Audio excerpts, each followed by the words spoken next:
அவர்கள் 3ஆம் தேதி தையிட்டி விகாரையை உடைக்க ஏற்பாடுகளை செய்துள்ளனர். அது அவர்களுடைய கூட்டத்தில் பேசப்பட்டுள்ளது.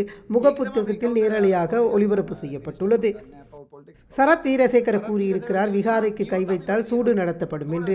அப்போது தமிழ் மக்கள் சொல்வார்கள், எங்களுடைய காணிகளுக்குள் விகாரை கட்டப்பட்டுள்ளது என்று. இதனால் சிக்கல் ஏற்படும். இதனால் இந்த அரசியல் உங்களுக்கு நன்றாக புரிகின்றது என்று நினைக்கின்றேன்.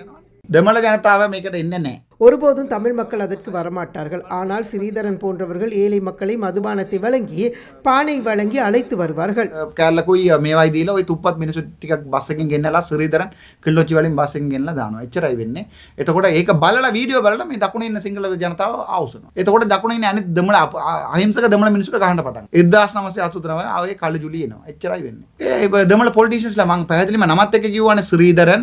இந்த விடயத்தை ஏற்பாடு செய்திருப்பது ஸ்ரீதரன், கஜேந்திரகுமார் பொன்னம்பலம், அதே போன்று கஜேந்திரன் போன்றவர்கள். ஏன் அரசாங்கத்திற்கு ICCPR-இன் ஊடாக கம்மன் பிளவை கைது செய்தது போன்று இவர்களை கைது செய்ய முடியாமல் உள்ளது?